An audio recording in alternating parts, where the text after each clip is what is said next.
Lord is with me, I will not be afraid. What can a mere man do to me? The door is kicked in. Overseers storm inside, seize Peter, who violently resists. I said now, boy! Do not touch me! Scipion moves him to help.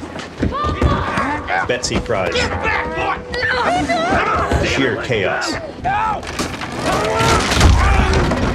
This was, without question, the hardest film of my entire career. I live in doubt from the moment I say yes to a character until a magic moment. There's a magic moment of comprehension, and you never know when that magic moment is going to show up. Arrived at the rebel camp still barefoot. Barefoot, okay. That'll be fine. That'll work. Great. Okay. That'll definitely work. Just try that on and see how you feel about that. So He's tricked out. I think it's going to be easier for whoever's putting it on. And how does that feel?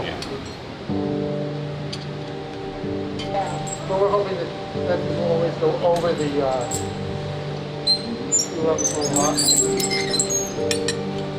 And then that's a little bit on. Go underneath. There you go. Go underneath. Perfect. Get that out of there. Turn the light on. Yeah, that's like. Whoa. It turns off your agency. You don't want to step, you don't want to move, you don't want to look anybody in the face.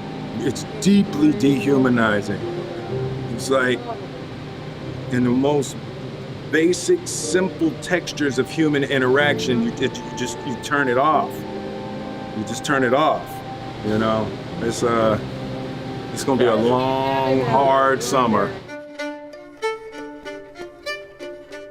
Hair is, I think, is paramount and essential to the character. I'm hoping to create a man who is strong, a man who has integrity, and a man who has had a very rough life, to say the least.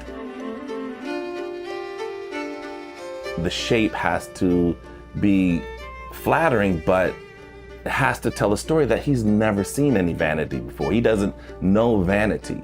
Pierce Austin, my hairstylist, did such a brilliant job. It's like nobody notices that that's a wig.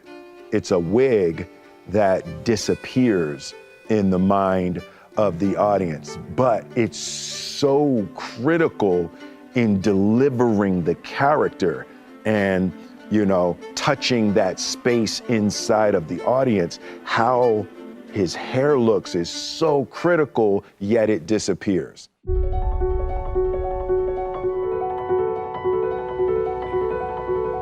Hair, makeup, and wardrobe is always one of the first thresholds for me to fall into character.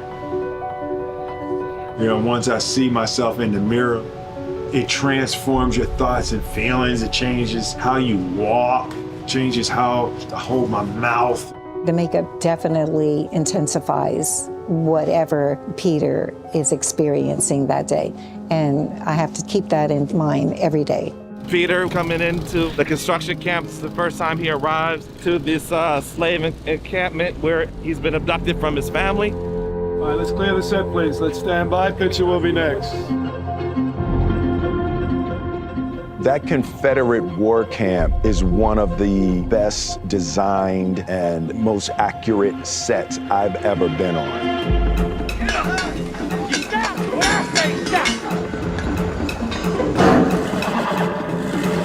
All of the sounds, the life of the camp got created. You can feel the pain. You can feel the suffering. It's like the walls are talking to you. It made it that much more difficult to emotionally depict. But as an actor, it was spectacular to be surrounded and immersed in that way. So this is the same thing with a thin shell on the outside with some color. they should fit. How do they feel? Not bad. And yeah, they always help with dialect anyway, so. Good to see you. How you doing? You want to hear the dialogue? Is there, what's there? Yeah, there is dialogue. Any dialogue. others? Steady yourself. Long day out here. Steady yourself. Steady yourself. Steady yourself. Long day out here. Long day out here. Long day out here. Hey, weather. Steady yourself. Long day out here. The dialect is a major part of the storytelling. This is just work. Same as you always done. Peter's dialect is Haitian Creole. Just prior to the Haitian Revolution, the slave owners were escaping and they were coming to America. A huge Haitian contingent came into that Louisiana area. So Haitian French was the best guesstimate of what Peter probably spoke. I do not know why God shows himself to some people and not to others. But if you do not know him,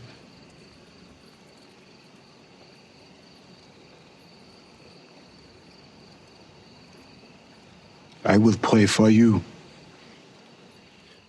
Peter's spirituality was one of the most interesting explorations for me to understand how someone can survive this level of brutality, this level of suffering, and it came down to Peter's faith.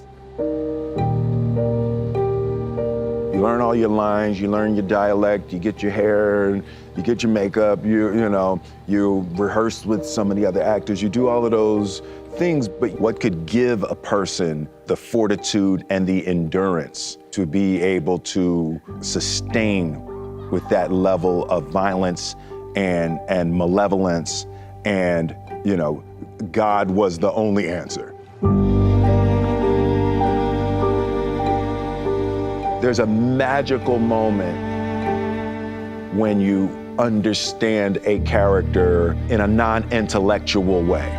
There was an interesting thing in Peter's writings where he had been beaten into a coma and he had been unconscious for months.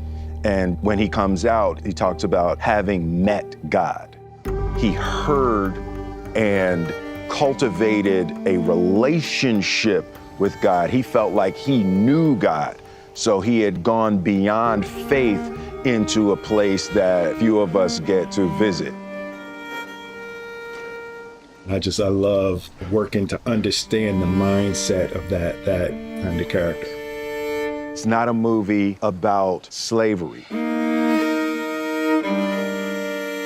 It's a movie about freedom and the power of faith combined with love being invincible.